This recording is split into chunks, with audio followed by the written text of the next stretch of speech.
Well, we've given ourselves an uphill battle against Athletic Bilbao today, losing the first leg. Meanwhile, Wolves look like they might be bottling the Premier League, and I genuinely have no idea what I'm supposed to be focusing on now.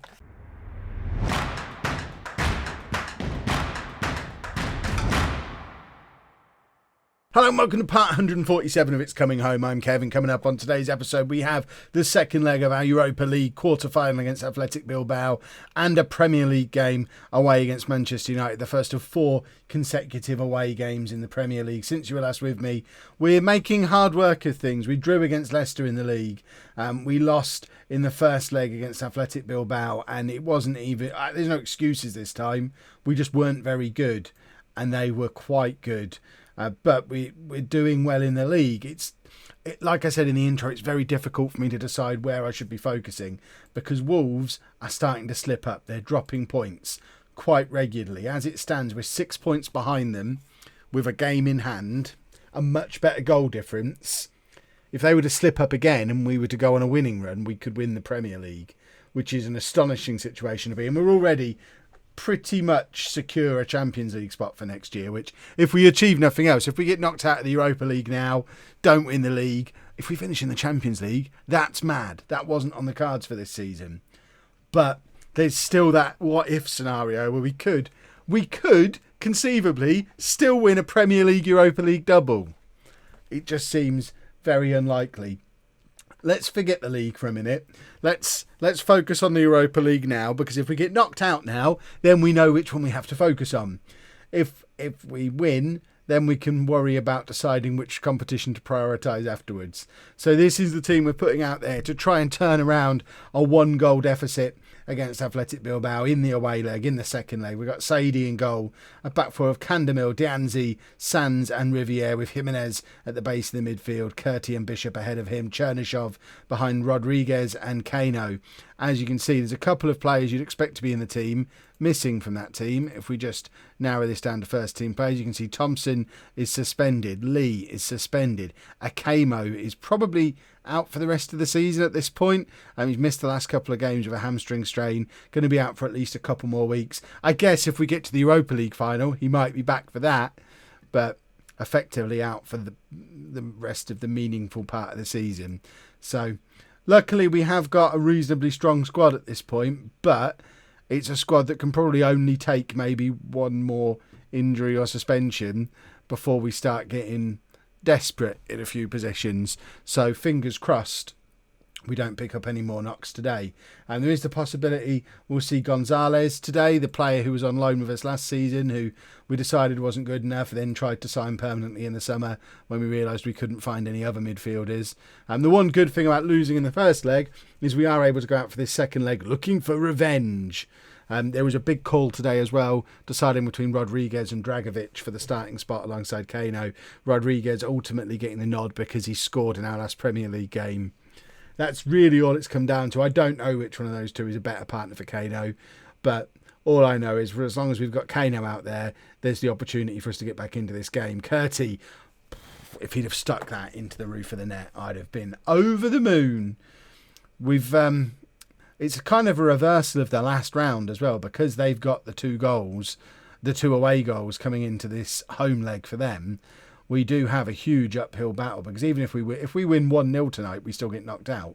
So it's not enough just to win this game against a team who've already beaten us at our place. We have to beat them enough to turn over the away goals thing as well. So we've got to score at least twice and hope that they don't reply without one of our superstar strike partnership available, and Rodriguez isn't having the best of games.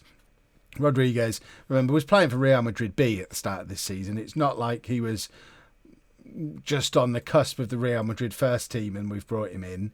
He's another player who, I mean, it seems to be our transfer model. We bring in players who are not quite good enough and make them better, but expecting him to do it over the course of the same season is a big ask for Rodriguez, and I expect to see Dragovic on the pitch fairly early on in this second half. I was going to do 10 minutes of passion immediately, but we've just done a half-time team talk.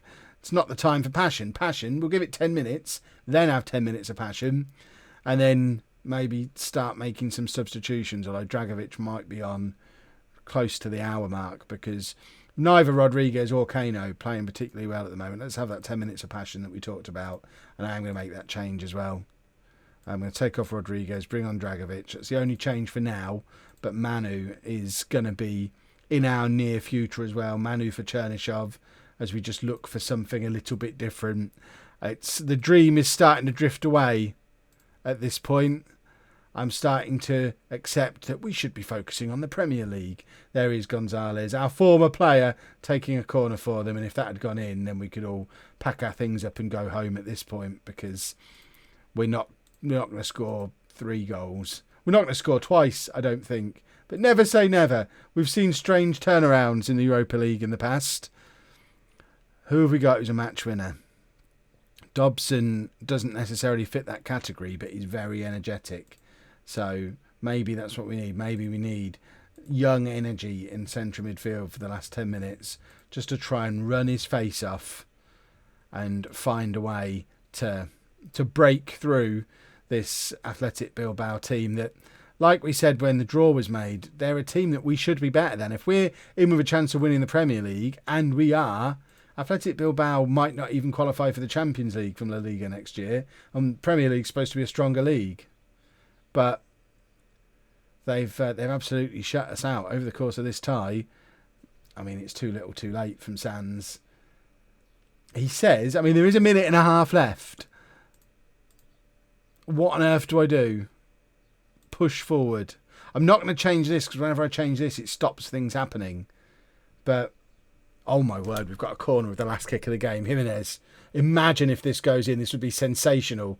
Dobson. Somebody shoot. Somebody shoot. Have you looked at the clock? For goodness sake, somebody have a shot. Somebody have a shot. Jimenez. Cross comes in. And I think that was our opportunity to stay in the Europa League. And we just faffed about with it too much. And I think that is that. Although the whistle has gone. We gave it our best shot. We did come here and win the second leg, but it wasn't enough to stay in the competition. A run to the quarterfinals at our first European adventure. You can't really complain. I'm sad though. Can't really complain though. Now I guess we need to try and win 5 Premier League games in a row and see if Wolves drop any points. Oh my word, Wolves are bottling it. 20th place Preston 3, top of the league Wolves 1. The bottle job is in full force. It's just whether we're going to be the team who can come and capitalise on it, or whether Chelsea are going to come in and spoil everybody's fun. We now must beat Manchester United. If ever a game was set up to be a passing the torch moment, we're going to Manchester United knowing a win puts us 3 points behind top of the table Wolves with a game in hand and a better goal difference. Oh my word, we've got to pick ourselves up after this Europa League nonsense. Right, just a few changes in the interest of freshening things up. We haven't had enough rest time between these 2 games. But Lee comes in at the back for Sands. Thompson's back into the team. Jimenez pushing forward to partner Curti in midfield. Manu starts as well. We're also going with Rodriguez rather than Dragovic. Neither of them looked lively in the last game. I think it is quite telling that our defensive have been very good this season. Our main strikers have been very good this season. But once again, it's this bit in the middle that's letting us down. I think we still have work to do to fix this midfield long term. But let's not worry about long term for today. Let's worry about going to Manchester United, knowing just what a win could do for us. And look at that, they've got the one that got away up front for them, Wilson. If you remember, we had a deal arranged with Wilson to join us for £20 million, back when £20 million was an extraordinary amount of money. And I backed out of the deal because I thought it was too much of a risk to bring in a wonder kid for 20 million quid. I think we then went and got Kano instead. So we haven't done too badly out of the deal, getting Kano for 3 million rather than Wilson for 20. But he is now an England striker and a proper superstar. But then I guess Kano's top scorer in the Premier League. So it's difficult, but whenever you get the one that got away come up against you, you always have to be a little bit worried. We've gone into this saying we're underdogs, which I don't even know if that's true anymore. Manchester United down in 5th place. They know a win. They've got to win today to get themselves back into Champions League contention. Where are Fulham, by the way? Fulham were in that top 4 as recently as like February, and they're now down in 9th place. Wilson hits the crossbar. He was offside though, I think, because a free kick has been awarded. We've just got to hope that the lads have been able to pick themselves up and brush themselves off and get out there and go and win the Premier League. It seems like an insane thing to say. Imagine at the start of this season, oh yeah, we're going to make ourselves feel better for getting knocked out of the quarter-final in Europe by winning the Premier League. Neither of those things were possible. It's been a sensational season from an amazing team, but a defeat today, and I think we've just got to accept we're only going to get Champions League qualification, which in itself is nutso levels of overachievement. Rodriguez again, when it matters, not performing, and I think there's a few too many players like that still in this squad. It's where you notice that we are overperforming, we're punching well above our weight. As soon as we do start to get slight injuries here and there, we're having to start the likes of Rodriguez, the likes of, I don't know, you could argue someone like Curti. Is Curti a Champions League quality player? He's 28, 29 years old now, never really got in the team at Chelsea, came to us. Why is Jimenez getting called over here? Candemill made that challenge and Jimenez has got sent off for it. I don't know why. That was bizarre. But in the interests of we've got to win, we're just gonna do that. We're gonna push forward still. Thompson's gonna play in midfield. For now, we might bring Bishop on to actually sit alongside Curti and just go without a defensive midfielder. Maybe. I don't know what the best thing to do now is.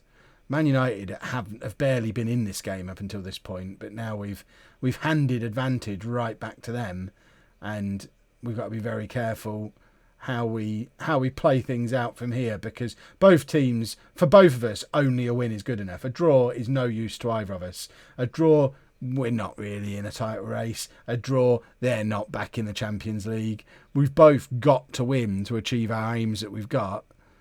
Something's got to give, or it'll just be a 0-0, and we'll both be disappointed. Everyone leaves with that feeling of disappointment. Danzi, what a challenge from him, and plays it forward for Rodriguez to chase. Rodriguez can make himself a hero here, plays a terrible pass to Kano, but Kano keeps the move going via Candemill, who is fouled. Or tackled, I guess, and now United have a corner, and I'm thinking in terms of a substitution. Saidi has made a lot of good saves today, but that was a little bit dodgy. Right, Rodriguez for Dragovic, Bishop for Thompson is the double change we're doing here, and we're going to make him a deep line playmaker defending, and we want Curti pushing forward a bit more, like that. I wonder if we swap Dragovic and Kano over, because Kano, as we know from previous seasons, is pretty good at being a complete forward. He's better at being a complete forward than Dragovic is. It does involve playing Kano out of the position he's scored all his goals in this year, but we need a goal, and we're not scoring them. We've got to try something. I think Chernyshov has got to be the final change, just in the interest of trying something. I mean, in any other circumstances, this is a fantastic result. We go away to Man United, go down to 10 men after an hour, and come away with a draw. That's a great result. Any day other than today, we've got to find a win. Chernyshov plays it back to Bishop. Bishop finds Candemill. We have options in the middle. Dragovic is in and scores! That is an important goal. Goodness me. And now we've somehow got to drop back defensively, and we don't have a final change to make to put a defensive midfielder in. So we're just going to have to keep doing what we're doing. What a cross from Candemill. What a finish from Dragovic. Now just hold on, boys and girls. I can't... Chernyshov, if you took this away... Oh, that would have been joyful. Just joyful. I still feel like we could get a kick in the nuts from a Man United goal here, because we aren't in a position to sit back and hold on to this lead that we've got because of the personnel changes we've made in the game. We're going to have to play someone out of position to do that, and that just never works. So we've got to keep doing what we're doing, and it's terrifying. Van der Laan in a crossing position finds Candemil. Oh, I thought he'd scored. I love the fact that in this scenario, both our fullbacks are up there playing on the edge of United's penalty area. We are the weirdest team in the history of football. They're now playing a flat three up front. They're playing such a mutant formation, and it's worked, and it's the one that got away. It was got the equaliser. Look at that formation they're playing. That feels like they've just decided to turn exploits on, and we singled him out before the game. We know that's the worst. In Football Manager, don't single anyone out before the game, because that happens. Well, what were we supposed to do with that? Van der Laan, imagine if we scored again here. I thought he'd done a little fancy wonder pass, but no. I think expecting another goal here is expecting too much ridiculousness in one match. And 1-1, like I said before, it doesn't really help either of us. We're kind of going into those last 4 games now, needing Wolves to drop points some more. And they've done it a lot recently. It's not fun going into this run of games having to rely on another team to lose when it's against. I mean, yeah, that's nice, but it feels a little bit empty, an achievement like that in the circumstances. We'll be back tomorrow for the last 2 games of the season, West Ham and Brighton, and fingers crossed Wolves continue to drop points. That's all we can hope for at this point. We've just got to accumulate as many points as we can while they drop as many points as possible. I mean, what kind of running have we got? So, Wolves play Arsenal, maybe, while we're away to Newcastle. That feels like an opportunity to catch them up a little bit. And then we're away against Manchester City, which is a tough game, while they're away against Brighton, which is a relatively easy game. And then I think this is our game in hand away against West Ham, who've traditionally been a top side in this series. And then we face Brighton while they face Manchester City. I mean, it's all to play for. 4 wins, and we can dream. If you've enjoyed that, please make sure you leave a nice big thumbs up on there for me. Subscribe to the channel for daily Football Manager videos. And thank you very much for watching.